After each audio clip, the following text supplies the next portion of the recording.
Dear students, आज हम अपना नेक्स्ट टॉपिक डिस्कस करेंगे, that is PMO approach for aromaticity. यानी कि पीएमओ मीन्स होता है परटर्बेशन मॉलिक्यूलर ऑर्बिटल्स। तो ये परटर्बेशन मॉलिक्यूलर ऑर्बिटल अप्रोच क्या है एरोमेटिसिटी के लिए, यानी पीएमओ अप्रोच के बेसिस पर हम किसी कंपाउंड के बारे में कैसे बता पाएंगे कि वो एरोमेटिक है या एंटी एरोमेटिक है। तो उसी के बारे में हम कुछ यहाँ पर डिस्कस करेंगे। तो in order to find out aromaticity from PMO approach, one should know how the energy of an open chain pi system will change when it is converted into a cyclic system। यानी कि इसमें हमें क्या करना पड़ेगा कि कोई open chain पाई system है, उसको हमें चेंज कन्वर्ट जब हम करेंगे किसी साइक्लिक सिस्टम में, क्योंकि हम साइक्लिक सिस्टम के लिए ही एरोमेटिसिटी निकाल सकते हैं। तो ओपन चेन कंपाउंड को या ओपन चेन सिस्टम को जब हम साइक्लिक सिस्टम में चेंज करेंगे तो उस समय सिर्फ ऑब्जर्व करना है एनर्जी में कि एनर्जी में क्या चेंज हुआ। If the energy decreases in this process, अगर इस प्रोसेस में एनर्जी डिक्रीज करती है यानी कंपाउंड स्टेबल होता है, तो इट मीन्स क्या होगा, द रिंग इज एरोमेटिक। क्योंकि एरोमेटिक कंपाउंड सबसे ज़्यादा स्टेबल होते हैं, तो यहाँ पर एनर्जी जो है वो डिक्रीज करेगी। तो एनर्जी अगर डिक्रीज करेगी तो जो साइक्लिक सिस्टम हमारा बन के आएगा वो एरोमेटिक होगा। इफ़ द एनर्जी इंक्रीजेज, अगर एनर्जी इंक्रीज करेगी तब कंपाउंड जो है वो हमारा एंटी एरोमेटिक होगा। तो इसमें हमें सिर्फ करना क्या है, ओपन चेन कंपाउंड को साइक्लिक कंपाउंड में कन्वर्ट करना है और बस हमें फिर एनर्जी चेंज देखना है। Both aromatic and anti aromatic compounds always contain even number of electrons. ठीक है, तो इवन नंबर ऑफ इलेक्ट्रॉन्स तो होंगे ही, चाहे वो कंपाउंड एरोमेटिक हो चाहे वो कंपाउंड एंटी एरोमेटिक हो, क्योंकि एक बॉन्ड हमेशा दो इलेक्ट्रॉन से मिलकर बनता है। तो अगर एक बॉन्ड भी हुआ तो वहाँ पर दो इलेक्ट्रॉन्स होंगे, दो बॉन्ड हुए तो चार इलेक्ट्रॉन्स होंगे, तो इलेक्ट्रॉन्स का नंबर हमेशा ही इवन होगा। Open chain conjugated pi system having even number of electrons can be classified into two categories। तो ओपन चेन कंपाउंड्स जो होंगे उनको हम दो पार्ट्स में डिवाइड कर सकते हैं या दो कैटेगरीज में डिवाइड कर सकते हैं। पहली कैटेगरी है system in which HOMO has m symmetry and LUMO has C2 symmetry. अब ये होमो, ल्यूमो और M C2 क्या है ये हम अभी आगे डिस्कस करेंगे। फिलहाल के लिए आप इतना याद रखिएगा कि एक ऐसा सिस्टम है जिसमें होमो की एनर्जी, होमो मीन्स होता है हाईएस्ट ऑक्यूपाइड मॉलिक्यूलर ऑर्बिटल, ठीक है, और ल्यूमो मीन्स होता है लोएस्ट अनऑक्यूपाइड मॉलिक्यूलर ऑर्बिटल। होमो मतलब ऐसा मॉलिक्यूलर ऑर्बिटल जो ऑक्यूपाइड हो, यानी जो भरा हुआ हो, यानी जिसमें इलेक्ट्रॉन्स हो लेकिन उसकी एनर्जी सबसे ज़्यादा हो। लोएस्ट अनऑक्यूपाइड मॉलिक्यूलर ऑर्बिटल, ऐसा मॉलिक्यूलर ऑर्बिटल जो खाली हो, अनऑक्यूपाइड मीन्स जो खाली हो और उसकी एनर्जी सबसे कम हो। जो अनऑक्यूपाइड मॉलिक्यूलर ऑर्बिटल्स हैं उसमें सबसे कम हो, जो भरे हुए मॉलिक्यूलर ऑर्बिटल हैं उसमें सबसे ज़्यादा जिसकी एनर्जी होगी वो होमो, जो खाली मॉलिक्यूलर ऑर्बिटल हैं उसमें जो लोएस्ट एनर्जी होगा वो ल्यूमो। तो इसमें होमो की सिमेट्री M होनी चाहिए और ल्यूमो की C2 सिमेट्री होती है। M और C2 भी हम अभी आगे डिस्कस करेंगे। System in which HOMO has C2 symmetry and LUMO has M symmetry. तो दूसरा वाला सिस्टम क्या होगा, जिसमें होमो की C2 सिमेट्री होगी और ल्यूमो की M सिमेट्री होगी। अच्छा, इन दोनों सिस्टम्स को नाम दिया गया मोड 2 एंड मोड 0, यानी पहले वाले सिस्टम को हमने बोला मोड 2 और दूसरे वाले सिस्टम का नाम रखा गया मोड 0। अब हम इनके एग्जाम्पल्स देख लेते हैं। सबसे पहले देखते हैं मोड 2 के एग्जाम्पल।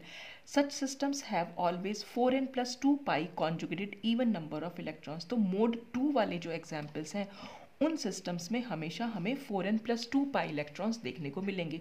4n+2 पाई इलेक्ट्रॉन्स का मतलब क्या हुआ कि अगर हम 4n+2 की जगह उस कंपाउंड में जितने भी इलेक्ट्रॉन्स हैं, पाई इलेक्ट्रॉन्स मतलब वो पाई इलेक्ट्रॉन्स का नंबर रखें तो n की वैल्यू हमें एक इंटीजर मिले, कोई भी 0, 1, 2, 3 हो सकता है, मतलब फ्रैक्शनल वैल्यू नहीं मिलनी चाहिए, एक होल नंबर हमें मिलना चाहिए। ठीक है, अब ये एग्जाम्पल्स क्या है, तो चाहे पहले आप इसका स्क्रीनशॉट लेके रख सकते हैं। देखिए, जैसे ये इथाइलिन मॉलिक्यूल, तो यहाँ पर जो ये मैंने शो किए हैं ये पाई मॉलिक्यूलर ऑर्बिटल्स हैं। इथाइलिन का एलाइल कार्बोकेटायन है, पेंटाडाई एनाइल एनायन है, ये सब मोड 2 में आते हैं क्योंकि इनमें 4n+2 पाई इलेक्ट्रॉन्स है। अब सबसे ज़रूरी है कि ये स्ट्रक्चर आखिर हमने बनाए कैसे, ये जो मॉलिक्यूलर ऑर्बिटल्स हैं, तो ये जो पाई मॉलिक्यूलर ऑर्बिटल्स बनते हैं एटॉमिक ऑर्बिटल से, वो सब पीएमओ अप्रोच में बताए जाते हैं, मतलब परटर्बेशन मॉलिक्यूलर ऑर्बिटल थ्योरी के अकॉर्डिंग। जैसे कि नॉर्मली हम क्या करते हैं कि एक एटॉमिक ऑर्बिटल को, ये सिर्फ पी ऑर्बिटल्स की बात कर रही हूँ मैं, जब p orbital side wise overlap करते हैं तो हमेशा पाई बॉन्ड बनता है, तो हम सिर्फ पाई मॉलिकुलर ऑर्बिटल्स के बारे में बात करेंगे। तो अगर एक p ऑर्बिटल एक दूसरे p ऑर्बिटल से साइड वाइज ओवरलैपिंग करेगा तो हमारे पास जो एक मॉलिकुलर ऑर्बिटल बन के आएगा उसको हम कुछ इस तरह से शो कर सकते हैं। तो ये एक पाई मॉलिकुलर ऑर्बिटल है। ये सिंगली जब हम दिखाते हैं, जब हम एक एक ऑर्बिटल दिखाते हैं, ये दोनों ऑर्बिटल कंबाइन, तो वो एटॉमिक ऑर्बिटल होते हैं। जब हम एक साथ एक से ज़्यादा ऑर्बिटल दिखाएं तो वो हमेशा मॉलिकुलर ऑर्बिटल होंगे और पाई मॉलिकुलर ऑर्बिटल होंगे, ठीक है। जब दो एटॉमिक ऑर्बिटल कंबाइन करेंगे तो हमेशा इनसे क्या होता है, दो ही पाई मॉलिकुलर ऑर्बिटल बनते हैं, एक बॉन्डिंग बनता है और दूसरा एंटी बॉन्डिंग बनता है, ठीक है। वो सब अभी हम देख लेते हैं। जैसे इथाइलिन का मॉलिक्यूल है, अब इथाइलिन के मॉलिक्यूल को हम कैसे दिखाते हैं, CH2 डबल बॉन्ड CH2, ठीक है। तो इसमें क्या है, कार्बन डबल बॉन्ड, कार्बन से हमें मतलब है, यानी ये सिस्टम इस टाइप का सिस्टम है, इसमें दो कार्बन है। तो जितने कार्बन एटम इन्वॉल्व होंगे, और ये पाई बॉन्ड हमें बनाना है, पाई बॉन्ड के लिए क्या होगा, हर कार्बन के पास एक अनहाइब्रिडाइज्ड p ऑर्बिटल रहा होगा, वही p ऑर्बिटल मैंने यहाँ पर शो किया है। और ये दोनों आपस में कंबाइन किए, तो जब दो एटॉमिक ऑर्बिटल कंबाइन करेंगे आपस में तो दो ही मॉलिकुलर ऑर्बिटल बनेंगे। कैसे बनेंगे वो हम यहाँ देख लेते हैं। जैसे ये एक p और ये एक p ले लिया मैंने, ठीक है। तो दोनों को एक बार हमें बॉन्डिंग इंटरेक्शन दिखाना है। बॉन्डिंग इंटरेक्शन दिखाने का मतलब होता है जब इसकी पॉजिटिव फेज से कंबाइन करे। तो वो हम कैसे दिखा सकते हैं, वो हम इस तरह से दिखा सकते हैं, दोनों को पॉजिटिव। तो ये तो हो गए हमारे एटॉमिक ऑर्बिटल, और ये हो गया हमारा पाई मॉलिकुलर ऑर्बिटल, और ये है बॉन्डिंग मॉलिकुलर ऑर्बिटल, ठीक है, जो बॉन्डिंग इंटरेक्शन से बना, जिसमें पॉजिटिव और पॉजिटिव फेज ने आपस में ओवरलैप किया। अब इसी से एक एंटी बॉन्डिंग भी बनेगा, और एंटी बॉन्डिंग में क्या होगा, इन दोनों p ऑर्बिटल्स का एंटी बॉन्डिंग इंटरेक्शन होगा। और एंटी बॉन्डिंग इंटरेक्शन को हम कैसे दिखा सकते हैं, इसको तो हम एज इट इज़ ऐसा ही बनाते हैं। इसमें हमें फेज को उल्टा करके दिखाना पड़ेगा, यानी ये नेगेटिव फेज ऊपर जाएगी और पॉजिटिव फेज यहाँ आएगी। तो यहाँ बीच में एक नोड बन जाएगी। नोड मतलब होता है जब एक साइड पॉजिटिव फेज हो और दूसरी साइड नेगेटिव फेज हो। तो यहाँ पर वन नोड होगी। जैसे हम यहाँ देखें तो यहाँ पर कोई नोड नहीं है, ये पॉजिटिव और ये भी पॉजिटिव है, तो यहाँ पर हो जाएंगी 0 नोड और ये हो जाएगी हमारी 1 नोड। इसको हम psi1 कह सकते हैं और इसको हम psi2 कह सकते हैं। तो psi1 psi2 हमने सिर्फ मॉलिकुलर ऑर्बिटल्स के नाम दे दिए। ये बॉन्डिंग है और एंटी बॉन्डिंग, एंटी बॉन्डिंग को हम एस्टेरिक लगा के दिखा देते हैं, ठीक है। तो हमेशा जब भी हमारे ये सारे पाई मॉलिकुलर ऑर्बिटल्स बनते चले जा रहे हैं, ठीक।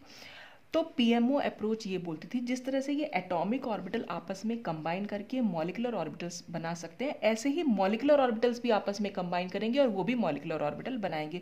तो कॉम्बिनेशन जो हो सकता है वो कितने भी ऑर्बिटल्स का हो सकता है, ठीक है। तो सबसे पहले हमने इथाइलिन के बारे में बात की, तो इथाइलिन के यही दोनों ऑर्बिटल्स मैंने यहाँ पर बनाए हुए हैं। तो ये हमारा psi1 है और ये psi2 स्टार है। अब इसमें हम इलेक्ट्रॉन्स की फिलिंग करेंगे, और कौन से इलेक्ट्रॉन्स की, जो पाई मॉलिकुलर ऑर्बिटल में प्रेजेंट हैं। तो पाई मॉलिकुलर ऑर्बिटल्स में क्योंकि इस एटॉमिक ऑर्बिटल के पास भी एक इलेक्ट्रॉन है और इसके पास भी एक इलेक्ट्रॉन है, और दोनों जब कंबाइन करके पाई मॉलिकुलर ऑर्बिटल बनाएंगे तो कुल मिलाकर 2 इलेक्ट्रॉन्स हो जाएंगे। तो वो दोनों इलेक्ट्रॉन्स मैंने यहाँ पर फिल कर दिए, ठीक है। और ये हमारा ऑर्बिटल जो हो गया खाली रह गया, तो इसको हम बोल रहे हैं हाईएस्ट ऑक्यूपाइड मॉलिकुलर ऑर्बिटल। ऐसा ऑर्बिटल जिसमें इलेक्ट्रॉन्स तो हैं और जो नेचर में मतलब जिसकी एनर्जी हाई है। हाई ऐसे नहीं समझिएगा कि इसकी एनर्जी यहाँ पर हाई हो रही है, ये ऑक्यूपाइड मॉलिकुलर ऑर्बिटल में इसकी एनर्जी हाई है, क्योंकि कोई और ऑर्बिटल है ही नहीं, यही अकेला है, तो इसी को हम होमो बोलेंगे, ठीक है। ये ल्यूमो हो गया, लोएस्ट अनऑक्यूपाइड, क्योंकि और कोई ऑर्बिटल है ही नहीं, खाली यही एक, तो यही हमारा ल्यूमो हो जाएगा, लोएस्ट अनऑक्यूपाइड मॉलिकुलर ऑर्बिटल। अब हम इसमें सिमेट्री, ये एम सिमेट्री है और यहाँ पर इसमें C2 सिमेट्री है। इस ऑर्बिटल में एम सिमेट्री से क्या मतलब होता है, इसमें अगर हम यहाँ पर सपोज एक मिरर रख दें तो मिरर में ये पॉजिटिव यहाँ दिखाई देगा और ये वाला ऑर्बिटल हमें यानी ये पॉजिटिव फेज यहाँ दिखेगी, ये पॉजिटिव फेज यहाँ दिखेगी, ये नेगेटिव फेज यहाँ और ये नेगेटिव फेज यहाँ, ये कुछ या आप ये कह सकते हैं ये पूरा ऑर्बिटल हमें यहाँ दिखाई देगा। और ये पूरा पार्ट एक्चुअल में ये पूरा ही एक मॉलिकुलर ऑर्बिटल है। इसे आप ऐसे मत समझिएगा कि यहाँ पर 2 मॉलिकुलर ऑर्बिटल हैं, ये पूरा का पूरा एक मॉलिकुलर ऑर्बिटल बना है। तो जब हमने इसमें सेंटर में रखा एक मिरर, तो ये दोनों एक दूसरे की मिरर इमेज होंगे। तो जहाँ पर भी ऐसी कंडीशन होती है वो मिरर इमेज ऑफ सिमेट्री कहलाती है, तो उसमें हम एम सिमेट्री इसको लिख दे रहे हैं। अच्छा, अगर अगर हम मिरर रखें तो यहाँ पर पॉजिटिव दिख रहा है, यहाँ नेगेटिव, तो जहाँ पर एम सिमेट्री नहीं होती वहाँ पर C2 सिमेट्री होती है। या आप इसको ऐसे भी समझते हैं, C2 सिमेट्री मतलब इस ऑर्बिटल को अगर हम 180 डिग्री पर रोटेट कर दें पेपर के प्लेन पर ही, ठीक है, तो क्या होगा, ये पॉजिटिव लोब यहाँ पहुँचेगा और ये पॉजिटिव लोब यहाँ, ये नेगेटिव यहाँ पहुँचेगा और ये नेगेटिव यहाँ। ये सब कुछ मैंने बहुत डिटेल में पेरीसाइक्लिक रिएक्शंस में बताया हुआ है, तो मेरे वीडियोस अगर आप देखें पेरीसाइक्लिक रिएक्शंस के, मैं डिस्क्रिप्शन बॉक्स में पेरीसाइक्लिक रिएक्शन का जो है लिंक डाल दूंगी, वहाँ पर प्लेलिस्ट का पूरा, तो आप उसमें सेकंड नंबर का वीडियो दिखेगा, उसमें construction of pi molecular orbital बताए गए हैं, होमो ल्यूमो बताया है, एम सिमेट्री C2 सिमेट्री बहुत डिटेल में बताई गई है, वहीं पर आपको ये सब काम भी आएगी। यहाँ पर एरोमेटिसिटी में तो बहुत थोड़ा सा काम है इसका, लेकिन ज़्यादातर काम आपको पेरीसाइक्लिक रिएक्शन में आएगा, तो वो वीडियो आप ज़रूर देखिएगा, उसमें बहुत डिटेल में सब कुछ बताया। यहाँ तो मैं बस सब शॉर्ट में बता दे रही हूँ, ठीक है। अब अगर हमें, जैसे ये इथाइलिन का बन गया, ये समझा दिया मैंने आपको, और इसमें 4n+2 पाई इलेक्ट्रॉन है, 4n+2 इज इक्वल टू कितने पाई इलेक्ट्रॉन्स, हमें 2 दिखाई दे रहे हैं, तो 4n इज इक्वल टू क्या हो जाएगा 0, और n की वैल्यू यहाँ पर 0 आएगी, तो n की वैल्यू 0 1 2 3 कुछ भी आए तो इसका मतलब वहाँ पर 4n+2 पाई इलेक्ट्रॉन्स होते हैं, ठीक है। अच्छा, अब हम एलाइल कार्बोकेटायन देख लेते हैं। एलाइल कार्बोकेटायन में क्या होगा, एलाइल सिस्टम हमारा क्या होता है, C डबल बॉन्ड C और एक C यहाँ पर ऐसे बना देते हैं, तो इसमें 3 कार्बन एटम्स होते हैं। तो आप एक चीज़ ध्यान रखिएगा, हम जितने भी कार्बन एटम्स को इन्वॉल्व कर रहे हैं पाई मॉलिकुलर ऑर्बिटल बनाने में, तो हम उतने, जितने एटॉमिक ऑर्बिटल्स हम कंबाइन, या जितने कार्बन एटम्स इन्वॉल्व होंगे उतने ही पाई मॉलिकुलर ऑर्बिटल बनेंगे। जैसे एलाइल सिस्टम में 3 मॉलिकुलर ऑर्बिटल बन सकते हैं, एक ये मॉलिकुलर ऑर्बिटल है, एक ये मॉलिकुलर ऑर्बिटल है, और एक ये, कुल मिलाकर 3 मॉलिकुलर ऑर्बिटल हैं। तो जहाँ पर भी कार्बन का नंबर ऑड होता है वहाँ पर हमेशा क्या होता है कि एक उसमें नॉन बॉन्डिंग ज़रूर होता है, और मिडिल वाला जो होता है वो नॉन बॉन्डिंग होता है। तो अगर हमारे 3 मॉलिकुलर ऑर्बिटल हैं तो ये जो मिडिल वाला ऑर्बिटल है ये नॉन बॉन्डिंग मॉलिकुलर ऑर्बिटल कहलाएगा। नॉन बॉन्डिंग से नीचे वाला बॉन्डिंग होगा, नॉन बॉन्डिंग से ऊपर वाला एंटी बॉन्डिंग होगा। तो हमने इस तरह से बनाया। ये किस तरीके से बनाया ये सब कुछ मैं पेरीसाइक्लिक वाले वीडियो में अच्छे से एक्सप्लेन कर चुकी हूँ, तो आप वहीं पर जाकर देखिएगा। अदरवाइज अगर मैं यहाँ पूरा एक्सप्लेन करने लगूंगी तो बहुत लंबा वीडियो हो जाएगा, ठीक है। तो इसमें हमने क्या करना है, ये 2 कार्बन एटम, एक्चुअली इसमें हुआ क्या है, इसमें हमने ऐसे समझाया इसको कि ये पूरा एक इथाइलिन मॉलिक्यूल हम इसको मान सकते हैं। तो हम ये कह सकते हैं कि इथाइलिन मॉलिक्यूल जो है एक p ऑर्बिटल के साथ इंटरैक्ट कर रहा है। तो इथाइलिन मॉलिक्यूल का पाई मॉलिकुलर ऑर्बिटल हमारा किस तरह से बन के आया था, देखिए ये 2 ऑर्बिटल्स बने थे हमारे, तो हम इसको किस तरह से दिखा सकते हैं, यहाँ पर ये हमने ये ले लिया, ठीक है, पाई मॉलिकुलर ऑर्बिटल, इसका बॉन्डिंग वाला भी ले लिया और इसका एंटी बॉन्डिंग भी ले लिया, ठीक है। तो यहाँ पर इंटरेक्शन जो होगा इसका, क्योंकि p ऑर्बिटल से हो रहा है, एक पाई मॉलिकुलर ऑर्बिटल का p ऑर्बिटल से हो रहा है, तो यहाँ पर हम एक p ऑर्बिटल बना देंगे। तो इस मॉलिकुलर ऑर्बिटल का इस एटॉमिक ऑर्बिटल के साथ एक बार तो बॉन्डिंग इंटरेक्शन होगा और एक बार एंटी बॉन्डिंग इंटरेक्शन होगा। ठीक ऐसे ही इस एंटी बॉन्डिंग मॉलिकुलर ऑर्बिटल का इसी p ऑर्बिटल के साथ एक बार बॉन्डिंग इंटरेक्शन होगा और एक बार एंटी बॉन्डिंग इंटरेक्शन होगा। तो देखने में लग रहा है कि ये 4 ऑर्बिटल्स बन के आएंगे, लेकिन 2 ऑर्बिटल्स क्योंकि नेचर में इक्वल एनर्जी के होते हैं, थोड़ा सा मैं बता भी देती हूँ आपको। जैसे अगर हम इसका बॉन्डिंग इंटरेक्शन दिखाएंगे तो बॉन्डिंग इंटरेक्शन से क्या होगा, हमारे ये वाले ऑर्बिटल्स निकल के आएंगे। ये तो दोनों पॉजिटिव लोब थे ही, देखिए ये दोनों पॉजिटिव है और ये भी पॉजिटिव है, तो सारे बॉन्डिंग इंटरेक्शंस बनेंगे। एंटी बॉन्डिंग इंटरेक्शन में क्या होगा, एंटी बॉन्डिंग में हम इसको ये दोनों तो एज इट इज़ ही बनाने पड़ेंगे हमें, और क्योंकि इसका इस साथ एंटी बॉन्डिंग दिखाना है तो यहाँ पर हमें नेगेटिव दिखाना पड़ेगा और यहाँ पर पॉजिटिव दिखाना पड़ेगा, क्योंकि अगर हम वापस से पॉजिटिव बनाएंगे तो फिर बॉन्डिंग इंटरेक्शन, यहाँ पर हमारा एंटी बॉन्डिंग इंटरेक्शन निकल के आएगा, ठीक है।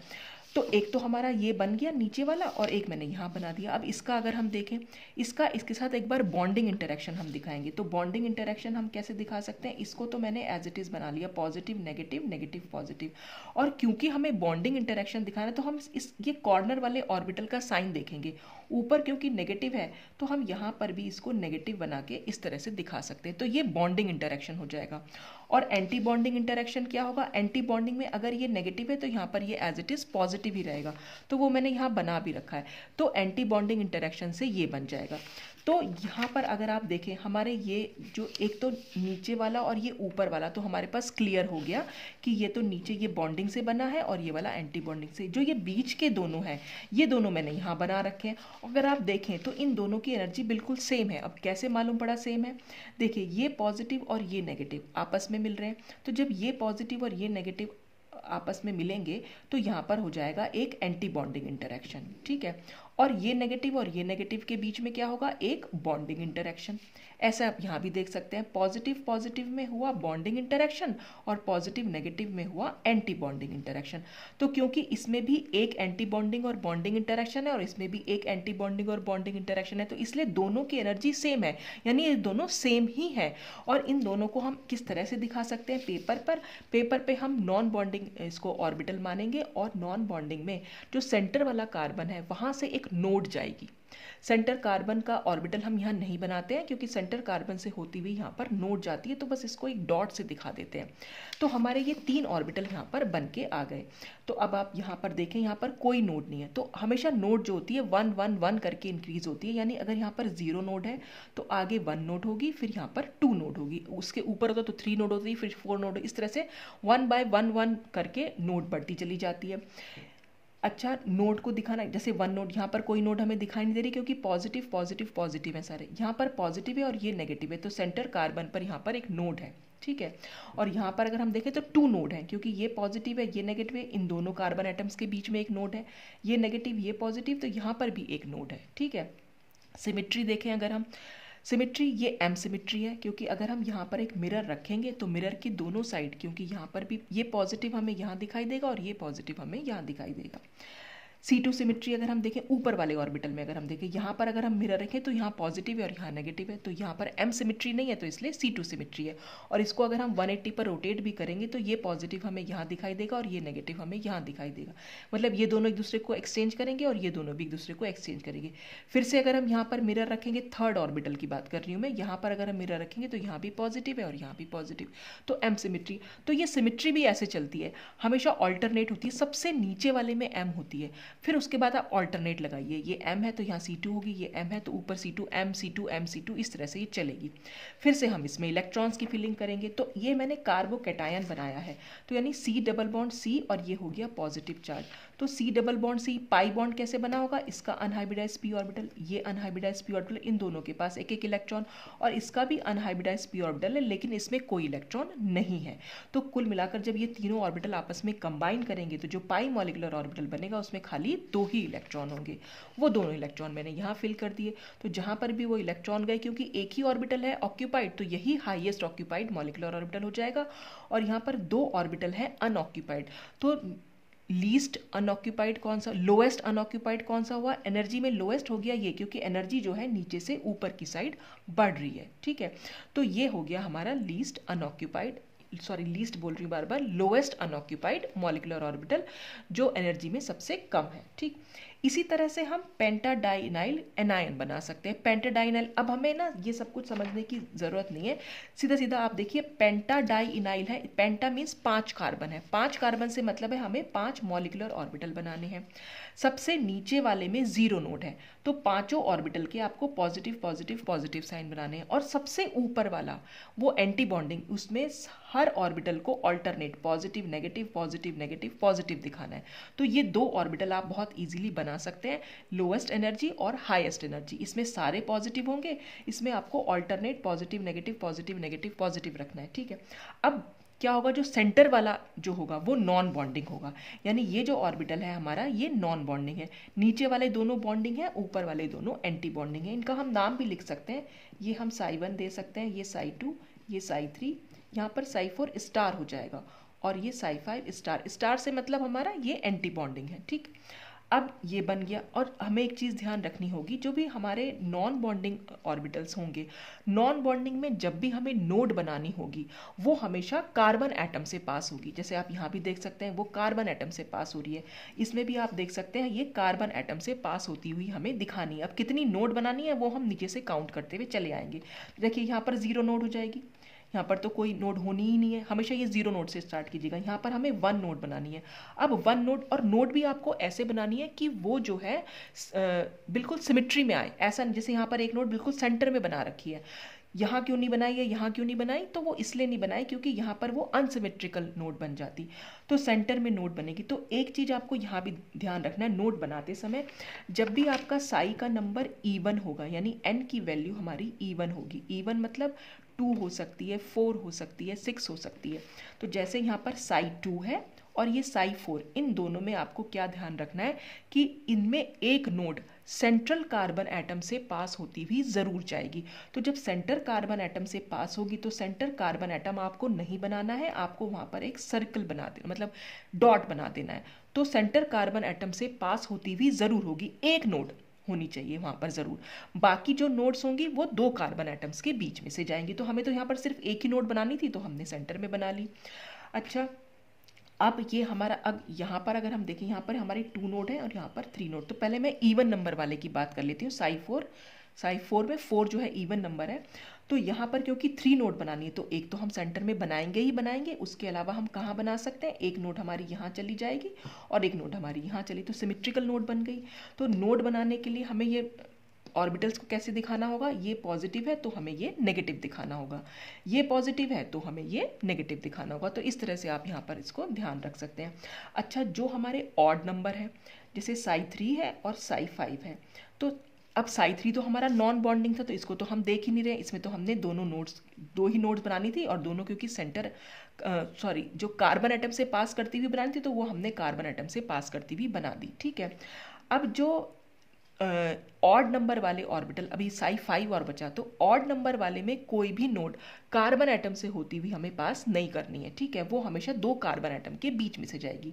तो यहाँ पर क्योंकि 4 नोड हो जाती, ये 0 1 2 3 4 होती, तो हर कार्बन एटम के बीच में से एक नोड है, इसीलिए एक को पॉजिटिव, एक को नेगेटिव, एक को पॉजिटिव, एक को नेगेटिव, एक को पॉजिटिव बनाया है। ठीक है, तो ये चीज़ थोड़ी सी आपको ध्यान रखने की। तो ये किस तरह से सब कुछ हो रहा है, ये बहुत डिटेल में थोड़ा तो मैंने बताने की कोशिश की है, पर डिटेल में मैंने पेरिसाइक्लिक रिएक्शंस के 2nd नंबर वीडियो में बनाया है, तो आप वहाँ जाकर ज़रूर देखिएगा। तो अब हम पेंटा डाइनाइल एनायन में क्या रखेंगे, नंबर ऑफ इलेक्ट्रॉन्स रखेंगे। तो पेंटा डाइनाइल एनायन ये हम ऐसे बना सकते हैं, 5 कार्बन है हमारा, एनायन है तो इसलिए किसी एक कार्बन पर नेगेटिव चार्ज भी होगा, और पेंटा डाई इनाइल है तो पेंटा डाई इनाइल यहाँ पर डबल बॉन्ड रहा होगा, यहाँ डबल बॉन्ड रहा होगा, और यहाँ पर नेगेटिव चार्ज रहा होगा इस कार्बन पर।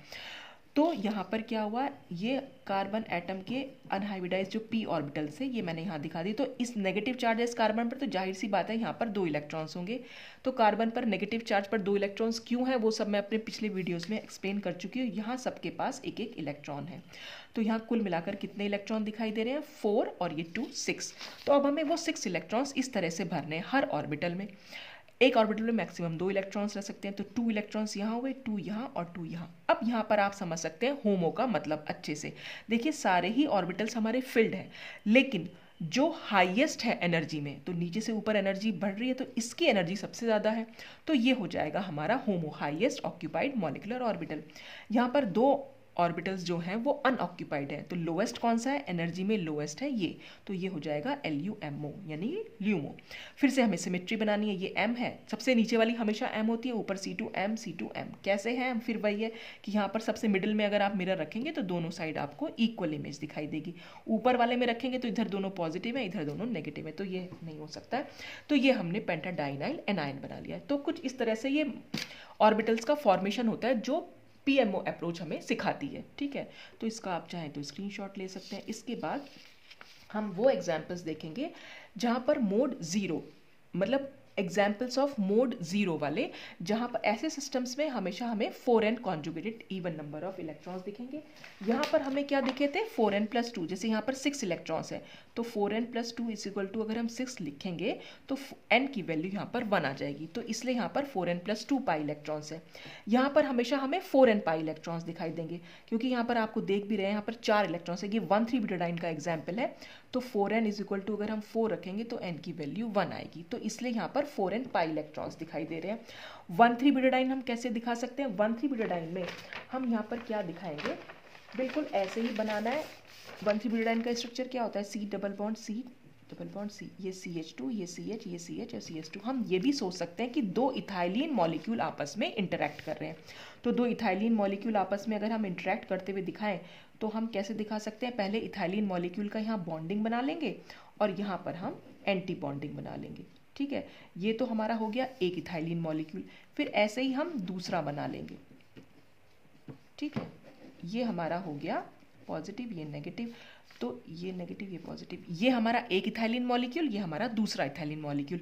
इंटरेक्शन आपको ऐसे ही दिखाना है, एक बार दोनों का बॉन्डिंग दिखाना है, एक बार इन दोनों का एंटी बॉन्डिंग दिखाना है। ऐसे ही एक बार इन दोनों का बॉन्डिंग दिखाना है, एक बार इन दोनों का एंटी बॉन्डिंग। तो जब इन दोनों का बॉन्डिंग इंटरेक्शन होगा तो जैसे ये है एज इट इज़ हमें ऐसे रख देने, तो वो हमारे पास ये बन के आ गया। ठीक है, इन दोनों का एंटी बॉन्डिंग अगर हमें दिखाना है तो इसको तो हम एज इट इज़ बना रहे हैं, तो जैसे मैंने यहाँ दोनों पॉजिटिव बनाए, क्योंकि हमें एक एंटी बॉन्डिंग इंटरेक्शन, तो ये जो कॉर्नर वाला है, सॉरी सेकंड नंबर पे ये है, तो जो ये कॉर्नर वाला एटम ऑर्बिटल मैंने दिखा रखा है, यहाँ पर हमें एंटी बॉन्डिंग इंटरेक्शन कैसे दिखा सकते हैं, क्योंकि इसका अगर पॉजिटिव साइन है तो हमें यहाँ नेगेटिव साइन बनाना पड़ेगा, तो हमने यहाँ नेगेटिव साइन बना दिया। अब क्योंकि इन दोनों का तो आपस में बॉन्डिंग इंटरेक्शन था, दोनों के पास सेम साइन थे, तो अगर हम यहाँ नेगेटिव साइन दिखा रहे हैं तो इसका भी नेगेटिव साइन दिखाएंगे। ठीक है, तो इस तरह से हम इसको बना सकते हैं। फिर ये जो एंटी बॉन्डिंग ऑर्बिटल था और इसका भी एंटी बॉन्डिंग, तो इन दोनों में एक बार बॉन्डिंग इंटरेक्शन दिखाएं, तो इसको तो हमने एज इट इज़ बनाया, ये पॉजिटिव ये नेगेटिव, तो ये पॉजिटिव और ये नेगेटिव बना रखा है। और क्योंकि हमें बॉन्डिंग इंटरेक्शन दिखाना है, तो जैसा हमने ये बनाया है दूसरे वाले का भी सेम साइन हमें यहाँ पर रखना पड़ेगा, तो इन दोनों के बीच में हमारा ये बॉन्डिंग इंटरेक्शन हो जाएगा। और क्योंकि इन दोनों के बीच में आपस में एंटी बॉन्डिंग है, ये पॉजिटिव है और ये नेगेटिव है, तो क्योंकि हमने इसको नेगेटिव बनाया तो इसको हमें पॉजिटिव बनाना पड़ेगा, तो हमने यहाँ इस तरह से बना दिया। फिर इन दोनों का हमें एंटी बॉन्डिंग इंटरेक्शन है, तो जैसा ये है और जैसा ये है आपस में इनको ऐसा ही दिखाना है, तो ये पॉजिटिव नेगेटिव और ये पॉजिटिव नेगेटिव, इस तरह से हमने इसको बना दिया। ठीक है, तो ये हमारे पास 4 ऑर्बिटल्स बन गए। इसमें से नीचे वाले दोनों जो है वो बॉन्डिंग है, मॉलिक्यूलर ऑर्बिटल है, और जो ऊपर वाले हैं वो एंटी बॉन्डिंग ऑर्बिटल है। फिर हम इसमें सिमेट्री दिखा देंगे, नीचे की एम सिमेट्री होती है हमेशा, ये C2 फिर M फिर C2। इलेक्ट्रॉन्स दिखाएंगे, क्योंकि कुल मिलाकर 4 इलेक्ट्रॉन्स, 4 पाई इलेक्ट्रॉन्स हमें यहाँ दिखाई दे रहे हैं। हर कार्बन के पास एक अनहाइब्रिडाइज्ड p ऑर्बिटल है और उन सब में एक एक इलेक्ट्रॉन है, तो कुल मिलाकर 4 इलेक्ट्रॉन्स हैं। 2 यहाँ पर जाएंगे, 2 यहाँ जाएंगे, तो हाईएस्ट ऑक्यूपाइड जो सबसे ऊपर वाला होगा भरा हुआ ऑर्बिटल वो होमो होगा, जो सबसे नीचे वाला खाली होगा वो ल्यूमो होगा। ठीक है, तो इस तरह से हम इसको दिखा सकते हैं। ऐसी पेंटाडाइनाइल कैटायन, कैटायन में देखेंगे तो खाली 4 ही इलेक्ट्रॉन बचेंगे, क्योंकि जो लास्ट वाला कार्बन हो जाएगा वो हमारा, जैसे मैंने यहाँ दिखाया था, ये लास्ट वाले कार्बन पर पॉजिटिव चार्ज होगा, तो यहाँ पर पॉजिटिव आ जाएगा, तो ये सिर्फ 4 ही इलेक्ट्रॉन्स यहाँ बचेंगे। वही 4 इलेक्ट्रॉन्स हमने यहाँ पर दिए, ये होमो और ये ल्यूमो, बनाया बिल्कुल वैसे ही है। ठीक है, तो ये एग्जाम्पल हो गया कौन से सिस्टम का, जो मोड 0 सिस्टम है। तो अब PMO अप्रोच क्या कहती है कि हमें क्या करना होगा कि सबसे पहले जो भी हमने जो ये फ्रेगमेंट्स देखे, make cyclic conjugated ring from 2 open fragments by joining them at their ends to know whether the resulting cyclic system is aromatic और एंटी एरोमेटिक। देखिए हमने क्या करा, मोड 2 के भी देख लिए हमने एग्जाम्पल। जैसे मोड 2 में मैं सपोज इथाइलिन ले लेती हूँ, ठीक है, और मोड 0 में मैं 1,3-ब्यूटाडाइन ले लूँ सपोज। ठीक है, दोनों मोड में से मैंने दोनों फ्रेगमेंट्स ले लिए। ठीक, यानी हमारे पास एक इथाइलिन था और एक हमने ले लिया ब्यूटाडाइन। ठीक है, 1,3-ब्यूटाडाइन को मैं ऐसे भी बना सकती हूँ। और ये क्या कहता है, ये कह रहा है कि ये दोनों ओपन फ्रेगमेंट्स लेके आपको इन दोनों को ज्वाइन कर देना है, ताकि एक रिंग स्ट्रक्चर यानी साइक्लिक सिस्टम हमारे पास बन जाए। और कैसे बनेगा, वो उनके एंड्स को हमें आपस में मिलाना है, यानी कि इसका एंड और इसका एंड, अगर मैं इस एंड को इस एंड के साथ मिला दूँ और इस एंड को इस एंड के साथ मिला दूँ, तो एक बेंजीन टाइप से स्ट्रक्चर बन गया ना, कुछ इस तरह से तो बेंजीन होती है। ठीक है, तो बेंजीन को अगर मैं 2 फ्रेगमेंट्स में तोड़ना चाहूँ तो मैं यहाँ से और यहाँ से अगर इसे तोड़ूंगी तो मुझे क्या मिल जाएगा, एक ब्यूटाडाइन मिल जाएगी और इथाइलिन मॉलिक्यूल मिल जाएगा। तो अब हमें चेक करना है ये जो रिजल्टिंग सिस्टम हमारा बना वो एरोमेटिक है या एंटी एरोमेटिक है, ये हमें कैसे मालूम पड़ेगा। तो यहाँ पर हम देखेंगे कि स्टेबलाइजेशन विल अकर। स्टेबलाइजेशन तब होगा if the homo of one chain is of proper symmetry. Suppose M, यानी कि हम क्या करेंगे, जब भी हम इन दोनों को जोड़ रहे हैं आपस में, तो एक का तो हम होमो लेंगे और दूसरे का हम ल्यूमो लेंगे। एक चीज़ तो हमें ये ध्यान रखनी है, दोनों फ्रेगमेंट में से एक का हम होमो लेंगे और दूसरे का हम ल्यूमो लेंगे। आप किसी का भी होमो और किसी का भी ल्यूमो ले सकते हैं, हालांकि इसके लिए कुछ रूल्स होते हैं, वो पेरिसाइक्लिक रिएक्शंस में मैंने अच्छे से एक्सप्लेन कर रखे हैं। ठीक है, तो और दूसरी चीज़ हमें क्या याद रखनी है कि दोनों के होमो और ल्यूमो की सिमेट्री जो है वो सेम होनी चाहिए। अगर हमने इसकी M सिमेट्री ली है तो इसकी भी M सिमेट्री ही होनी चाहिए, तभी स्टेबलाइजेशन होगा, तभी सिस्टम एरोमेटिक बनेगा। अगर एक M और एक C2 ले लिया तो सिस्टम जो है वो एंटी एरोमेटिक हो जाएगा, वो डीस्टेबलाइज होगा।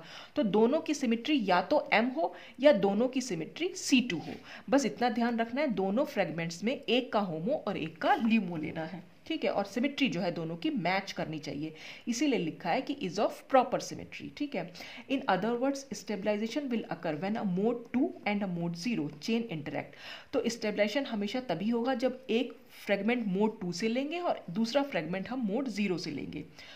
This interaction is the bonding, ये बॉन्डिंग इंटरेक्शन होगा। और सिमेट्री अलाउड भी होगा। सिमेट्री अलाउड का मतलब दोनों की जब सेम सिमेट्री होती है वो सिमेट्री अलाउड इंटरेक्शन कहलाते हैं। तो यहाँ पर एग्जाम्पल हम देख भी लेते हैं। तो मैंने ये 1,3-ब्यूटाडाइन ले रखा है और ये इथाइलिन ले रखा है। अब ये 1,3-ब्यूटाडाइन में मैंने ये चारों ऑर्बिटल्स नहीं बनाए, ये भी एक कार्बन एटम है, ये कार्बन एटम है, ये सेंटर वाले कार्बन एटम है।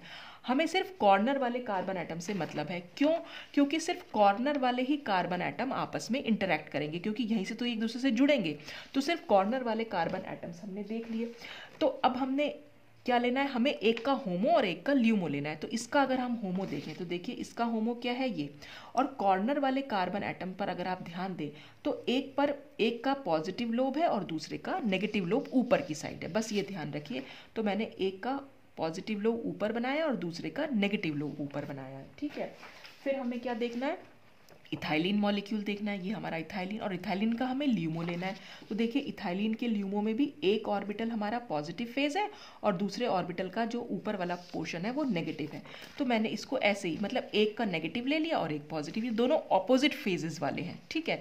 तो दोनों और इसमें भी दोनों ऑपोजिट फेजेस वाले हैं। तो जब ये दोनों कॉर्नर से एक दूसरे से इंटरेक्ट करेंगे, यानी कॉर्नर वाले कार्बन इसका कॉर्नर वाला कार्बन और इसका कॉर्नर वाला कार्बन जब आपस में इंटरेक्ट करेंगे तो देख रहे हैं आप, इसका नेगेटिव लोब इसके नेगेटिव लोब से इंटरेक्ट कर रहा है और इसका पॉजिटिव लोब इसके पॉजिटिव लोब से इंटरेक्ट कर रहा है। तो नेगेटिव नेगेटिव लोब इंटरेक्ट कर भी सकते हैं, तो ये बॉन्डिंग इंटरेक्शन हुआ।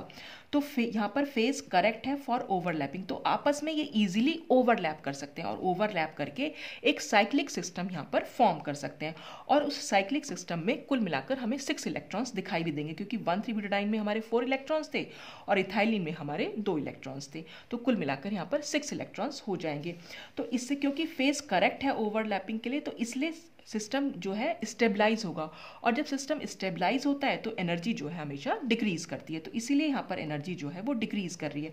और जब भी एनर्जी डिक्रीज करेगी, सिस्टम स्टेबलाइज होगा, तो जो हमारा ये साइक्लिक सिस्टम बन के आएगा वो एरोमेटिक होगा नेचर में, ठीक है। तो इस तरह से हम ये एरोमेटिसिटी को एक्सप्लेन कर सकते हैं। तो कभी भी जब भी एरोमेटिक कंपाउंड या एरोमेटिक सिस्टम कब बनेगा, जब एक फ्रेगमेंट हम मोड 2 से लेंगे और दूसरा फ्रेगमेंट हम मोड 0 से लेंगे। अगर हम दोनों ही फ्रेगमेंट सेम मोड से ले लेंगे तो कभी हमारा जो है एरोमेटिक नहीं बन पाएगा। कैसे, देखिए अगर हम एक इथाइलिन फ्रेगमेंट ले लें और दूसरा भी इथाइलिन ले लें, यानी इसको और प्लस इसको, और यहाँ से कॉर्नर इसके मिला दें, तो हमारे पास एक तरह से ये साइक्लोब्यूटाडाइन टाइप का स्ट्रक्चर मिल गया जो नेचर में एंटी एरोमेटिक होती है। तो अगर दोनों इथाइलिन में हमें क्या करना है, एक का हमें होमो लेना है और दूसरे का हमें ल्यूमो लेना है। तो देखिए होमो में एक इथाइलिन मॉलिक्यूल का होमो लेंगे तो वो कुछ इस तरह से होगा, दोनों के पॉजिटिव फेज हो जाएंगी, ठीक है। और अगर हम दूसरे का ल्यूमो ले लेंगे तो दूसरे का ल्यूमो में क्या होता है, एक पॉजिटिव और एक नेगेटिव फेज होती है। तो ये पॉजिटिव नेगेटिव, ये नेगेटिव पॉजिटिव। तो अगर हम इन दोनों को इंटरेक्ट कराएं, कॉर्नर हमें जोड़ने हैं, ये कॉर्नर वाला कार्बन ये कॉर्नर वाला कार्बन आपस में जुड़ेंगे, ये कॉर्नर कार्बन और ये कॉर्नर, तो नेगेटिव पॉजिटिव के साथ इंटरेक्ट कर रहा है और यहाँ पर पॉजिटिव। ये तो फेज करेक्ट है बॉन्डिंग के लिए, लेकिन ये वाली फेज जो है वो इनकरेक्ट हुई, यहाँ पर एंटी बॉन्डिंग इंटरेक्शन आ रहा है। तो यहाँ पर कोई भी स्टेबलाइजेशन नहीं हो पाएगा और कंपाउंड हमारा एंटी एरोमेटिक बनेगा। तो अगर हम अलग अलग मोड वाले फ्रेगमेंट्स लेंगे तभी हमारा कंपाउंड जो है वो एरोमेटिक बन पाएगा। तो यही बात इसमें बताई गई। तो पहले तो आप इसका स्क्रीनशॉट ले लीजिए। अच्छा, therefore in mode 2 and mode 0 union where homo-LUMO interactions are correct for bonding overlap leads the formation of aromatic system। यही मैंने आपको बताया कि homo-LUMO interactions क्योंकि करेक्ट है यहाँ पर बॉन्डिंग ओवरलैप के लिए, तो यहाँ पर एरोमेटिक सिस्टम बनेगा। और resulting system has 4n+2 pi conjugated electron having 0 node. यहाँ पर कोई नोड नहीं आई है। नोड यहाँ पर क्यों नहीं आई है, क्योंकि हमने यहाँ पर देखा नेगेटिव से मिल रहा है, पॉजिटिव से। नोड वहां पर आती है जहां पर पॉजिटिव नेगेटिव फेज से मिलती है। तो नेक्स्ट में क्या लिखा हुआ है, destabilization will occur when a mode 2 and mode 2 और मोड 0 और मोड 0 चेन इंटरेक्ट दोनों ही सेम मोड के हों, चाहे तो दोनों मोड 2 से ले लें, चाहे हम दोनों मोड 0 से ले लें, तो वहाँ पर हमेशा डीस्टेबलाइजेशन हो जाएगा। The interaction in these cases are anti bonding interaction, उस केसेस में हमें एंटी बॉन्डिंग इंटरेक्शन देखने को मिलते हैं। Thus the interactions are symmetry forbidden, और वो सिमेट्री फॉरबिडन भी होते हैं। देख लीजिए यहाँ पर क्या होगी, यहाँ पर हमारी एम सिमेट्री है और यहाँ हमारी C2 सिमेट्री है। अगर हम इथाइलिन का होमो लेंगे तो एम सिमेट्री, और दूसरे इथाइलिन का अगर हम ल्यूमो लेंगे तो उसमें C2 सिमेट्री होगी। तो दोनों की सिमेट्री भी सेम नहीं है, तो ये सिमेट्री फॉरबिडन है, ठीक है। तो therefore in the mode 2 and mode 2 और mode 0 and mode 0 lead the formation of anti aromatic system, और एंटी एरोमेटिक सिस्टम में हमारे पास 4n pi electron system, 4n pi electrons होंगे। कैसे? क्योंकि इथाइलिन के पास भी 2 ही इलेक्ट्रॉन्स है और इथाइलिन के पास भी 2, कुल मिलाकर हमारे पास यहाँ 4 इलेक्ट्रॉन्स होंगे, तो ये 4n पाई इलेक्ट्रॉन सिस्टम हो जाएगा। तो इसलिए ये एंटी एरोमेटिक हो जाएगा। तो पीएमओ अप्रोच जो थी वो पाई मॉलिक्यूलर ऑर्बिटल की हेल्प से सिर्फ इतना बताती है कि हम ओपन चेन फ्रेगमेंट्स को आपस में जोड़ दें, और जोड़ने के बाद जो हमारे पास साइक्लिक सिस्टम बनेगा वो एरोमेटिक कब होगा, जब सिस्टम की एनर्जी डिक्रीज करेगी। और एनर्जी कब डिक्रीज करेगी? जब स्टेबलाइजेशन होगा। और स्टेबलाइजेशन कब होगा? जब दोनों की सिमेट्री हमारी सेम होगी। एक का हम होमो लें, दूसरे का ल्यूमो, और दोनों की सिमेट्री सेम हो जाएगी, तभी हमारे पास स्टेबलाइजेशन आएगा और इससे एनर्जी डिक्रीज करेगी और सिस्टम हमारा एरोमेटिक होगा। अदरवाइज ऐसा नहीं होगा तो एंटी एरोमेटिक हो जाएगा। तो ये सब कुछ था हमारा पीएमओ अप्रोच फॉर एरोमेटिसिटी के लिए। आज भी मुझे लग रहा है वीडियो काफ़ी लंबा हो गया है, पर ये सब कुछ आपको समझाना ही था। तो अगर आपको ये पाई मॉलिक्यूलर ऑर्बिटल अभी मैंने बहुत ठीक से नहीं समझाया, बहुत शॉर्ट में समझाया है, तो डिटेल में अगर आपको समझना है एम सिमेट्री C2 सिमेट्री तो आप पेरिसाइक्लिक रिएक्शन का सेकंड वीडियो ज़रूर देखिएगा। लिंक आपको डिस्क्रिप्शन बॉक्स में मिल जाएगा प्लेलिस्ट का। तो आज के लिए बस इतना ही। Thanks for watching.